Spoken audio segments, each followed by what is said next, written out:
السلام عليكم. كل سنة وانتم طيبين. ان شاء الله النهاردة هنعمل مع بعض ألذ وأطعم زبادي كريمي جدا لسحور رمضان. طبعا هنعمله بمكونين اتنين بس، وهنعمله سادة وهنعمله كمان بالفواكه. يلا نبدأ على بركة الله، نشوف المكونات والمقادير وطريقة التحضير ونقول بسم الله الرحمن الرحيم. اللهم صل وسلم وبارك على نبينا محمد صلى الله عليه وسلم.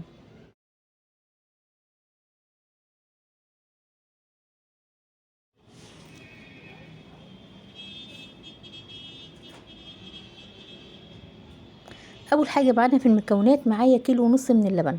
طبعا اللبن ده انا جبته خليته كويس وسبته يبرد لمده 3 ساعات، وعمل لي طبقه من القشطه حلوه جدا على وش اللبن. ده دليل على ان اللبن بتاعنا مش مغشوش او مش منضاف عليه ميه، وده من نجاح الزبادي معاكي ان انت تجيبي لبن من لبان موثوق منه ما يكونش غاشش اللبن بتاعه. طبعا اول مكون معايا هو اللبن. تاني مكون معايا معلقتين من الزبادي البلدي، هضيف عليهم 3 معالق من اللبن واخفقهم في الخلاط. دي اسمها خميرة الزبادي. طبعا لو حضرتك ضفتي معلقتين من الزبادي البلدي، طعم الزبادي بتاعك هيكون زي البلدي بالظبط. لو ضفتي معلقتين من الزبادي بتاع المصانع او الشركات، هيكون طعمه زي اللي بنجيبه من السوبر ماركت، اللي هو بتاع المصانع او الشركات. تمام. انا هنا خفقت بقى الخميره بتاعتي اللي هم معلقتين الزبادي على معلقتين اللبن، وهضيفتهم هنا على اللبن وهقلبهم كويس جدا مع بعض. لو حضرتك حابه ان الزبادي بتاعك يكون مسكر، ممكن تضيفي 3 معالق من السكر. ولو حضرتك حابه ان اللبن بتاعك الزبادي بتاعك يكون زبادي بالفراوله، هتضيفي معلقه من ايس كريم فراوله، او معلقتين من صوص الفراوله اللي احنا بنستخدمه على الحلويات، او معلقتين كبار من شربات الفراوله. هيبقى زبادي بطعم الفراوله. طبعا الزبادي ممكن حضرتك تعمليه في كوبايات ازاز، تعمليه في طواجن فخار، تعمليه في اطباق بلاستيكيه، في كوبايات بلاستيكيه، النتيجه واحده. انا هنا هضيف اول حاجه هستخدمها من الفواكه. معايا هنا مربى فراوله، وممكن تضيفي مربى تين او مربى مشمش زي ما عجبك. طبعا انا هنا يعني المقدار اللي انا حطيته من الفراوله مقدار معلقه من معلقه الطعام هرميه ممتلئه. حطي طبعا كميه الفراوله اللي حضرتك عايزاها، بس انا هكتفي بالمعلقه الواحده دي. معايا مكون ايه تاني؟ هنضيف هنا موز. اهم حاجه الفواكه اللي حضرتك هتستخدميها لازم أن تكون يعني ما تكونش فيها ميه، زي ما انت شايفه كده زي الموز طبعا بنقطعه ما فيهوش اي ميه. ممكن تضيفي قطعه من المانجا، بس مش المانجا الطريه قوي. بصراحه الزبادي مع الفراوله بيكون طعمه حلو جدا، مع مربى الفراوله بيكون طعمه حلو جدا، والزبادي بطعم الموز بيبقى طعمه حلو جدا جدا. وبدل ما تضيفي الموز زي ما انا حطيته كده، ممكن تقطعيه في قلب الزبادي، وتصب الزبادي مع اللبن مره واحده، تصب اللبن مع الموز مره واحده في قلب الكوبايه. هقلبه بس تقليبه كده علشان كل الخميره تتوزع فيه، وهبدا اصب بقى في الكوبايات بتاعتنا. كميه كيلو ونص من اللبن للزبادي عملت لي بصراحه كميه حلوه، وخصوصا ان الطواجن الفخار دي طواجن مش صغيره، يعني طواجن حجمها متوسط حلو. هنبدا نسمي الله وهنصب بقى الزبادي زي ما انتم شايفين كده. طبعا لما بصب اللبن بتاعي على الموز بيطلع على الوش. اما الفراوله لا، الفراوله ما بتتحركش من مكانها وبتفضل ثابته في قاع الكوبايه.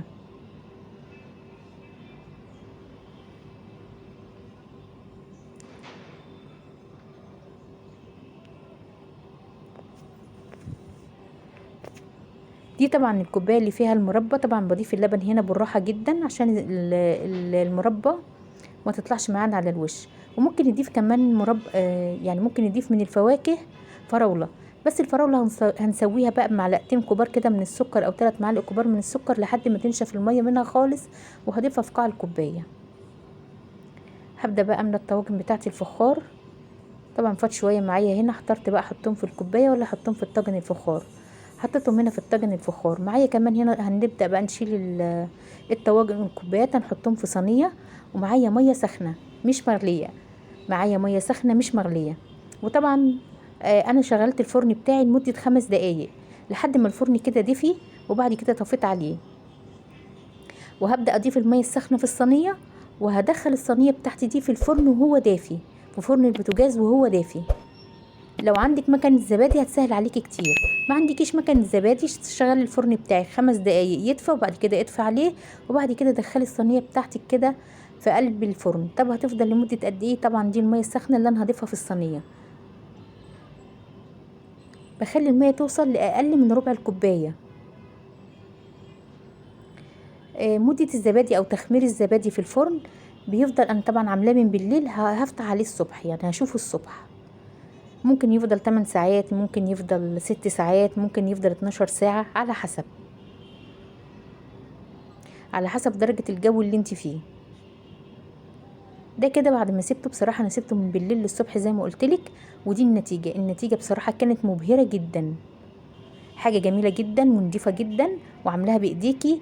الزبادي بتاعنا يعني كريمي جدا ومتماسك، مفيش بعد كده. ما شاء الله. شوفي انا بقلب الكوبايه مش بينزل ازاي، وطعم الموز مع الزبادي طعمه حلو جدا. بصراحه احنا طبعا ما بنستغناش عن الزبادي في سحور رمضان. ولو عندك اولاد صغيرين او اطفال صغيرين وعملت لهم الموز بالزبادي، هيبقى حاجه كده مشبعه وكويسه جدا. ما شاء الله. شايفه القطعه متماسكه ازاي؟ شايفاه كريمي ازاي؟ اهم حاجه ان الزبادي بتاعنا مش مشرش، يعني مش مطلع شرش او مش مطلع ميه، لان نوع اللبن نوع نضيف مش مغشوش. اهم حاجه ان اللبن ده معلهوش ميه ومش مغشوش. هنشوف الكوبايه التانية. بصي ما شاء الله، هو عامل لي طبقه قشطه حلوه جدا. دي كده الكوبايه اللي هي بالفراوله، اللي احنا حطينا فيها المربى، مربى الفراوله. شايفه المعلقه عامله ازاي؟ كريميه جدا متماسكه، مفيش بعد كده. وعامله لي طبقه قشطه حلوه جدا جدا. هنشوف بقى الطواجن الفخار بتاعتنا. هنشوف بس طبقه القشطه عامله ازاي. ما شاء الله، حاجه كده تحفه.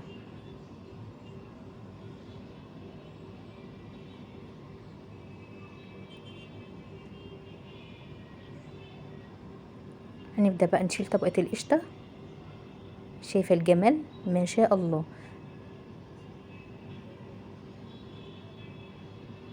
اهم حاجه ان هو نضيف جدا، وعاملاه بايديكي في قلب البيت، وكمان موفر جدا. لان علبه الزبادي اللي انا كنت ماسكاها، اللي انا خدت منها معلقتين دي، انا كنت جايباها ب8 جنيه. كنت جايباها ب8 جنيه. ما شاء الله، طبقه قشطه حلوه، والزبادي بتاعنا متماسك. وهنطلع كمان معلقه من الطواجن الفخار عشان تشوفي برضو هي متماسكه قد ايه.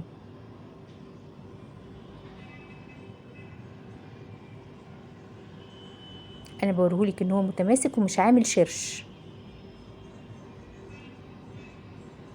هنسمي الله برضو ونطلع معلقه كده من الطاجن ده. ما شاء الله، تحفه. انا كده كمان ما دخلتوش لسه التلاجة، يعني لما يخش التلاجة هيتماسك اكتر من كده. المعلقه كريميه جدا ومتماسكه، وطعمه تحفه.